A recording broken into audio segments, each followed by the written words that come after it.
പലതരത്തിലുള്ള ECM, cluster, key ഫോബുകൾ ഇവയുടെ എല്ലാം റിപ്പയറിങ്ങും അതുപോലെ തന്നെ ഓക്കെ. അപ്പോൾ നമുക്കറിയാം മോഡേൺ ആയിട്ടുള്ള എഞ്ചിൻ അല്ലെങ്കിൽ BS6 എഞ്ചിനുകളിൽ ഒരുപാട് രീതിയിലുള്ള സെൻസറുകൾ ഉപയോഗിക്കുന്നുണ്ട്. അപ്പോൾ ഈ സെൻസറുകൾ നിയന്ത്രിക്കാനും അല്ലെങ്കിൽ അതിൻ്റെ വാല്യൂസ് എടുക്കാനും പല രീതിയിലുള്ള മൊഡ്യൂളുകൾ ഉപയോഗിക്കുന്നുണ്ട്. അപ്പോൾ ഈ മൊഡ്യൂളുകളുടെ സർവീസും അതുപോലെ എന്തെങ്കിലും രീതിയിൽ ഇത് റീപ്ലേസ് ചെയ്യുന്ന ഒരു സമയത്ത് ഏകദേശം ഒരു 8,000 മുതൽ ഏകദേശം ഒരു 1.5 ലക്ഷം വരെയാണ് ഇതിൻ്റെ ചിലവ് വരുന്നത്.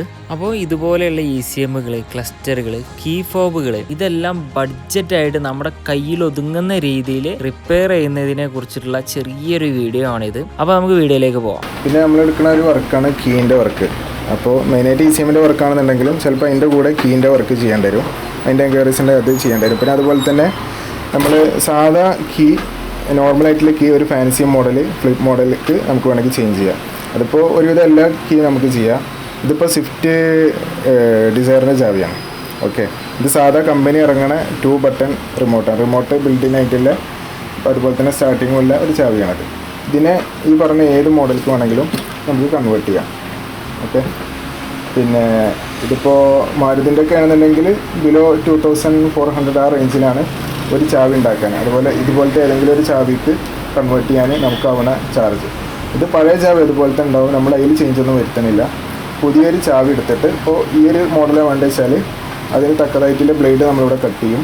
പിന്നെ അതുപോലെ തന്നെ ഐക്കിലെ റിമോട്ടിൻ്റെ പ്രോഗ്രാം അത് നമ്മൾ ചെയ്യും. പിന്നെ ഇതിൻ്റെ ഉള്ളിൽ ചിപ്പ് ഉണ്ട്, ആ ചിപ്പ് ഇതുപോലത്തെ ഒരു ചിപ്പ് ഇതിലേക്ക് പ്രോഗ്രാം ചെയ്ത് പുതിയൊരു ചിപ്പ് ഇടും. അപ്പോൾ ഇത് നല്ലൊരു സ്റ്റാർട്ടിംഗ് ആയിട്ട് മാറും. അപ്പോൾ ഫുള്ളായിട്ടുള്ള കോസ്റ്റാണ് ഈ പറഞ്ഞിട്ടുള്ളത്. അതെ. അതായത് ഇപ്പോൾ എറൗണ്ട് അതിപ്പോൾ പല വണ്ടികൾക്കും പല രീതിയിലുള്ള ചിപ്പാണ് വരുന്നത്. അതുപോലെ തന്നെ ബ്ലേഡും ചിലപ്പോൾ അൾട്രാ കട്ട്, നോർമൽ കട്ട് അങ്ങനെയൊക്കെ വ്യത്യാസം ഉണ്ടാവും. അപ്പോൾ മാരുതിൻ്റെ വണ്ടിയാണെന്നുണ്ടെങ്കിൽ ഒരു 2000 to 2400 ആ റേഞ്ചിലാണ് വരുന്നത്. കീയൊക്കെ മിസ്സായി കഴിഞ്ഞാൽ കീ മിസ്സായി കഴിഞ്ഞാൽ പിന്നെ അത് നമുക്ക് ചെയ്യാം. വണ്ടി ഇങ്ങോട്ട് കൊണ്ടുവരും. അത് പിന്നെ വണ്ടി കൊണ്ടുവരുന്ന വെച്ചാൽ മിക്കവാറും എല്ലാ വണ്ടികളും നമുക്ക് ആ വണ്ടിൻ്റെ ചേസ് നമ്പർ കിട്ടിക്കഴിഞ്ഞാൽ ആ ചേസ് നമ്പർ നമുക്ക് അയച്ചു തന്നു കഴിഞ്ഞാൽ അതനുസരിച്ച് നമുക്ക് ഇവിടുന്ന് ഒരു കീ കോഡ് എടുത്തിട്ട് കീ പിന്നെ അയാൾ RCൻ്റെ കോപ്പി അതുപോലെ തന്നെ ആധാർ കാർഡും. കാരണം കീ മിസ്സായ കേസ് പറഞ്ഞാൽ അത് ഏത് രൂപത്തിലും ആവാം. ഇതിപ്പോൾ ഒരു അതായത് പിന്നെ അൺലോഫുൾ ആയിട്ടുള്ള ആക്ടിവിറ്റീസും ഇതിൻ്റെ ഭാഗമായിട്ട് വരുന്നുണ്ട്. അപ്പോൾ നമ്മൾ ചെയ്ത് കൊടുക്കുന്ന ജെന്യൂൻ ആയിട്ടുള്ള കാര്യങ്ങൾക്ക് വേണ്ടിയിട്ടാണ്. അതായത് യഥാർത്ഥത്തിൽ കാറിലുള്ള ഒരാളുടെ എല്ലാ കീകളും മിസ്സായി, അപ്പോൾ അയാളെ സംബന്ധിച്ചിടത്തോളം വേറെ കീയില്ല സ്റ്റാർട്ട് ചെയ്യാൻ. അങ്ങനത്തെ ഒരാളെ നമ്മളടുത്ത് എൻക്വയറി വരുമ്പോൾ നമ്മൾ അയാളെ പിന്നെ RCൻ്റെ കോപ്പി എടുക്കും, വണ്ടിയുടെ ഒറിജിനൽ RCൻ്റെ കോപ്പി. അപ്പോൾ അത് നമുക്ക് തരണം. അതുപോലെ തന്നെ അയാളുടെ ചെയ്യുന്ന ആളുടെ പിന്നെ RC ഓണറെ ഐഡൻറ്റിറ്റി കാർഡ്, ഏതെങ്കിലും ഒരു ഐഡൻറ്റിറ്റി കാർഡ് മേടിച്ചിട്ട് നമ്മൾ എന്ത് ചെയ്യും, ഇതിൻ്റെ ഒരു കോഡ് എടുക്കും. കീ കോഡ് എടുത്തിട്ട് അത് കമ്പ്യൂട്ടർ ഉപയോഗിച്ചിട്ട് കട്ട് ചെയ്തിട്ട്, കമ്പ്യൂട്ടർ സിസ്റ്റം ഇപ്പോൾ ഇവിടെ ഇല്ല, അത് നമ്മൾ പുറത്തുനിന്ന് ചെയ്യിപ്പിക്കും. ഓക്കെ, കോഡ് കൊടുത്താൽ നമുക്ക് പുറത്തുനിന്ന് കീ അടിക്കാം. അപ്പോൾ ആ ഇതിൽ പിന്നെ ഇതുപോലെ തന്നെ ബ്ലേഡ് കറക്റ്റ് ആയിട്ട് വണ്ടിൻ്റെ കട്ട് ചെയ്തിട്ട് നമുക്ക് കിട്ടും. പിന്നെ ബാക്കിയുള്ള കാര്യങ്ങൾ അത് ഉപയോഗിച്ചിട്ട് നമുക്ക് വണ്ടി തുറക്കാം. പിന്നെ നമുക്കൊന്നുമില്ല എന്നുണ്ടെങ്കിൽ അവിടെ പോയിട്ട് ചെയ്യാം. അതായത് ഇപ്പോൾ ഒരുപാട് ദൂരത്ത് ഇപ്പോൾ പിന്നെ ഒരു 10 കിലോമീറ്റർ ചുറ്റളവിനാണെന്നുണ്ടെങ്കിൽ നമ്മൾ തന്നെ പോയിട്ട് അവിടെ പോയിട്ട് പ്രോഗ്രാം ചെയ്ത് കൊടുക്കും. അത് കൂടുതലാണെന്നുണ്ടെങ്കിൽ വണ്ടി ഇങ്ങോട്ട് എത്തിക്കാൻ അല്ലെങ്കിൽ നമുക്ക് അങ്ങോട്ട് പോകാനോ ബുദ്ധിമുട്ടുള്ള അവസ്ഥയാണെന്നുണ്ടെങ്കിൽ നമ്മൾ ഈ വണ്ടി ആൾറെഡി കീ കട്ട് ചെയ്ത് കഴിഞ്ഞു, ബ്ലേഡ് കട്ട് ചെയ്ത് കഴിഞ്ഞു, പിന്നെ വണ്ടി സ്റ്റാർട്ടാണെന്നുണ്ടെങ്കിൽ പ്രോഗ്രാം ചെയ്യണം. അപ്പോൾ അതിൻ്റെ പ്രോഗ്രാം പോയിട്ടുള്ള പിന്നെ ECM അല്ലെങ്കിൽ BCM ഇമ്മൊബിലൈസർ. ചില വണ്ടിക്ക് 2 എണ്ണം മതിയാവും, ചില എണ്ണത്തിന് 3 എണ്ണം വേണ്ടി വരും. അപ്പോൾ അത് വർഷാപ്പാരോട് കൂടി ഇങ്ങോട്ട് ഊരി കൊടുത്തു കഴിഞ്ഞാൽ ഇവിടെ വെച്ചിട്ട് നമുക്ക് പ്രോഗ്രാം സെറ്റ് ചെയ്ത് കൊടുത്താം. പിന്നെ അവർ ഈ സാധനങ്ങൾ അവിടെ കൊണ്ടുപോയിട്ട് കഴിഞ്ഞാൽ വണ്ടി സ്റ്റാർട്ടാവും. അപ്പോൾ ഇതൊക്കെയാണ് നമ്മുടെ കീകൾ പറഞ്ഞിട്ടുള്ളത്.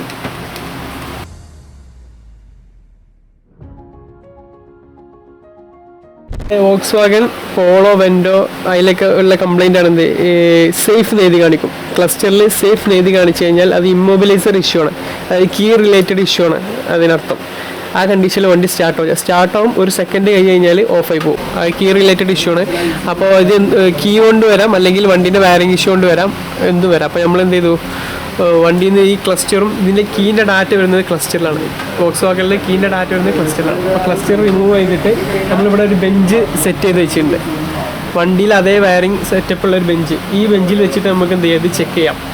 പിന്നെ സേഫ് ഇതിൽ എഴുതി കാണിക്കുന്നുണ്ടോ, സേഫ് ഇതിൽ എഴുതി കാണിക്കുന്നുണ്ടെങ്കിൽ ഇതിൻ്റെ ഇഷ്യൂ ആണ്, ക്ലസ്റ്ററോ കീയോ ഇതിൻ്റെ ഇഷ്യൂ ആണ്. അല്ല കാണിക്കുന്നില്ല ഇതിൽ റെഡി ആണെങ്കിൽ വണ്ടീൻ്റെ വയറിംഗ് ഇഷ്യൂ ആണ്. അങ്ങനെയാണ് നമ്മളിത് ചെക്ക് ചെയ്യുക. അതിനുള്ള സെറ്റപ്പാണിത്. ക്യാൻ ബോക്സ് എന്നാണ് ഇതിൽ പറയാം.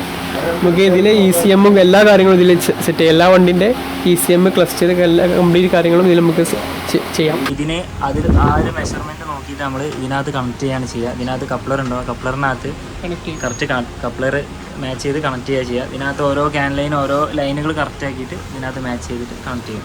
എന്നിട്ട് നമ്മൾ ബോർഡിൽ വെച്ചിട്ട് ചെക്ക് ചെയ്യുകയാണ് ചെയ്യുക. ഈ ക്ലസ്റ്ററും അതുപോലെ തന്നെ നമ്മുടെ കീയും ഉണ്ട്. അപ്പോൾ ഇത് രണ്ടും ഇവിടെ വെച്ചിട്ട് ഓക്കെ ആണെങ്കിൽ നമ്മുടെ വണ്ടീനകത്തുള്ള ECM അല്ലെങ്കിൽ BCM ആണ് കംപ്ലൈൻറ്റ്. നമ്മൾ ഓൾഡ് കീ ഇതിപ്പോൾ നമ്മൾ ന്യൂ കീ ചെയ്തത് ലോക്കാണ്. അൺലോക്ക് ചെയ്തു. നമ്മൾ കണ്ടിട്ടുണ്ട്, നമ്മളൊരു സെൻസർ കീയിൽ എപ്പോഴും ഉണ്ടാകുന്ന നമ്മൾ നോക്കേണ്ട 2 കാര്യങ്ങളാണ്. ഒന്ന് എൻജിൻ ലൈറ്റ്. ഇതാണ് എൻജിൻ ലൈറ്റ്. ഈ എൻജിൻ ലൈറ്റ് ഉണ്ടാവണം. ഇഗ്നിഷൻ ഓൺ ആക്കുമ്പോൾ എൻജിൻ ലൈറ്റ് വരണം, ഇല്ലെങ്കിൽ ECM ഡെഡാണ്. ECM റിലേറ്റഡ് എന്തെങ്കിലും കംപ്ലൈൻറ്റ് ഉണ്ട്. അടുത്ത് നോക്കേണ്ടതാണ് ഇതാ ഈ കാറിൻ്റെ ഈ ലോക്കൽ ലൈറ്റ്. ഇതാണ് ഇമ്മൊബിലൈസർ ലൈറ്റ്. അപ്പോൾ ഇത് പ്രോഗ്രാമഡ് അല്ലെങ്കിൽ ഈ ലൈറ്റ് ബ്ലിങ്ക് ആയി കളിക്കും. അപ്പോൾ വണ്ടി സ്റ്റാർട്ട് ചെയ്തിട്ട് കാര്യമില്ല, വണ്ടി സ്റ്റാർട്ട് ആവില്ല. പ്രോഗ്രാം ഓക്കെ ആണെങ്കിൽ മാത്രമാണ് എന്ത് ഈ ലൈറ്റ് കത്തി നിൽക്കുള്ളൂ. ഇഗ്നിഷൻ ടൈമിൽ ഇനി നമ്മൾ സ്റ്റാർട്ട് ചെയ്യാൻ പോകും. അപ്പോൾ പുതിയ കീയാണ് നമ്മൾ വണ്ടി സ്റ്റാർട്ടായി. ഓൾറെഡി ഇതിൽ ഒരു എൻജിൻ ലൈറ്റ് കത്തി എടുക്കുന്നുണ്ട്. ആ വണ്ടിയിൽ എന്തോ ഒരു കംപ്ലൈൻറ്റ് ഉണ്ട്, സെൻസർ റിലേറ്റഡ് എന്തോ കംപ്ലൈൻറ്റ് ഉണ്ട്. അത് മനസ്സിലാണെങ്കിൽ നമുക്ക് സ്കാൻ ചെയ്ത് നോക്കണം. സ്കാൻ ചെയ്തിട്ട് എന്താ കംപ്ലൈൻറ്റിൽ നോക്കണം. ഓക്കെ, കീ സക്സസ് ആണ്. ഇത് ഫിയറ്റ് ലീനിയ ഡീസൽ വേരിയൻ്റാണ്. അപ്പോൾ ഇതിൽ കംപ്ലൈൻറ്റ് എന്താ വെച്ചാൽ വണ്ടി പുള്ളിങ് കുറവാണ്. നമ്മൾ എത്ര ആക്സിലേറ്റർ പെട്ടെന്ന് ചവിട്ടിക്കഴിഞ്ഞാലും ഒരു 40-50 അതിനപ്പുറം സ്പീഡ് പോകില്ല. പിന്നെ അതിൻ്റെ ഭാഗമായിട്ട് വാണിംഗ് ലൈറ്റ്, സെൻസറിൻ്റെ ലൈറ്റൊക്കെ എൻജിൻ ലൈറ്റ് ഇവിടെ കത്തിയിട്ടുണ്ട്. ഓക്കെ, അപ്പോൾ ജസ്റ്റ് നമുക്ക് തന്നെ ടെസ്റ്റ് ചെയ്ത് നോക്കാം. പക്ഷേ ഇത് കയറില്ല.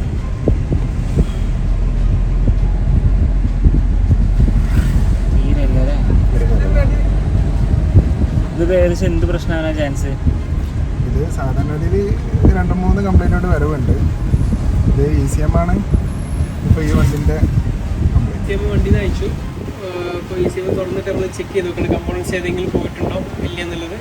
അതിനുശേഷം നമ്മൾ കമ്പോണൻസ് എന്തെങ്കിലും പോയിട്ടുണ്ടെങ്കിൽ അത് റിപ്പയർ ചെയ്തിട്ട് നമ്മൾ തിരിച്ച് വണ്ടിയിൽ കണക്ട് ചെയ്തിട്ട് ചെക്ക് ചെയ്തു. ഓക്കെ ഗൈസ്, അപ്പോൾ ECMൻ്റെ സ്പെയറും കാര്യങ്ങളൊക്കെ ഇവിടെ ഉണ്ട്. അതുപോലെ തന്നെ യൂസ്ഡ് ആയിട്ടുള്ള ECM നമ്മുടെ അടുത്തുണ്ട്, സ്റ്റോക്ക് ഉണ്ട്. അതുപോലെ തന്നെ ഇവരെ നമ്പറും കാര്യങ്ങളും ഞാൻ ഡിസ്ക്രിപ്ഷനിൽ ആഡ് ചെയ്യാം.